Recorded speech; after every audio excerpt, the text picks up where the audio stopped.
Hi students, இன்னைக்கு நம்ம முக்கோணம் பற்றி சில விஷயங்களை தெரிஞ்சுக்க போகிறோம். முக்கோணம் பற்றி நிறைய நம்ம பார்த்துருக்கோம். அதில் இது ஒரு இம்பார்ட்டண்டான ஒரு விஷயம். ஆங்கிள்ஸ் வச்சு இன்னைக்கு நம்ம தெரிஞ்சுக்கலாம். சரி, பொதுவாக முக்கோணம் அப்படின்னா என்ன யோசிச்சு பாருங்களேன். முக்கோணம் அப்படின்னா ட்ரை ஆங்கிள். என்ன அதை மீன் பண்ணுது? 3 கோணங்கள் இருந்தால் அது முக்கோணம் அப்படின்னு சொல்கிறோம். ட்ரைனா 3, அப்போது 3 ஆங்கிள்ஸ், ட்ரை ஆங்கிள்ஸ் இருந்தால் அது ட்ரையாங்கிள், முக்கோணம் அப்படின்னு சொல்கிறோம். ஓகே, அப்போது 3 கோணங்கள் அதில் இருக்கணும். கோணம் அப்படின்னா எப்போ உருவாகும்னா 2 கோடுகள் மீட் பண்ணுற இடத்துல கோணம் உருவாகும், ஆங்கிள்ஸ் ஃபார்ம் ஆகும். சரியா?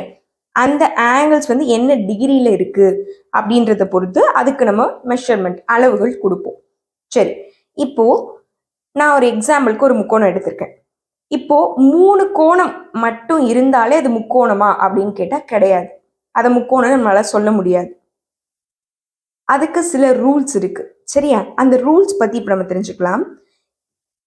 இப்போ எக்ஸாம்பிளுக்கு இங்க வந்து இந்த ஆங்கிள் வந்து 15 இருக்குன்னு வச்சுக்கோங்க. இது ஒரு 80 இருக்கு, இது ஒரு 100 இருக்குன்னு வச்சுக்கோங்க. இப்போ 3 சைடு ஆங்கிளையும் நம்ம ஆட் பண்ணி பார்க்கணும். என்னென்ன இருக்கு? 100, 50,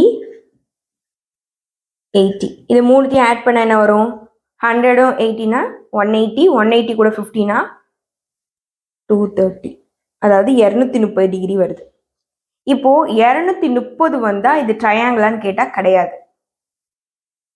ஏன் அப்படின்னா முக்கோணத்தோட 3 கோணங்களையும் கூட்டினா நமக்கு கூடுதல் எவ்வளோ வரணும்னா 180 தான் வரணும். ஓகேவா? அப்போதான் அது முக்கோணம் அப்படின்னு நம்ம சொல்லுவோம். அப்போ இது முக்கோணமா அப்படின்னு செக் பண்றதுக்கு நம்ம 3 ஆங்கிள்ஸையும் கூட்டி பார்த்து அது வந்து 180 வந்தது அப்படின்னா அது முக்கோணம்னு சொல்லலாம். சரியா? இப்போ சப்போஸ் இங்க வந்து ஒரு 30 இருக்குன்னு வச்சுக்கோங்க. இது முக்கோணமா அப்படின்னு கேட்டா முக்கோணம் தான். ஏன்னா 100, 50, 30 ஆட் பண்ணா நமக்கு 180 தான் வருது. அப்போ இது ஒரு ட்ரையாங்கிள், முக்கோணம் சொல்லலாம். இப்போ இந்த கான்செப்ட் உங்களுக்கு புரிஞ்சிருக்கும்னு நினைக்கிறேன். இப்போ கொஸ்டின்ல நமக்கு இது வந்து பிளாங்கா விட்டுருக்காங்க. இந்த ஆங்கிள் கண்டுபிடிங்க. ஒரு ட்ரையாங்கிள் கொடுத்துட்டு 2 கோணங்கள் கொடுத்துட்டு ஒரு ஆங்கிள் நம்ம கிட்ட கேட்குறாங்கன்னா அது நம்ம எப்படி போடலாம்னா 2 ஆங்கிளையும் கூட்டணும்.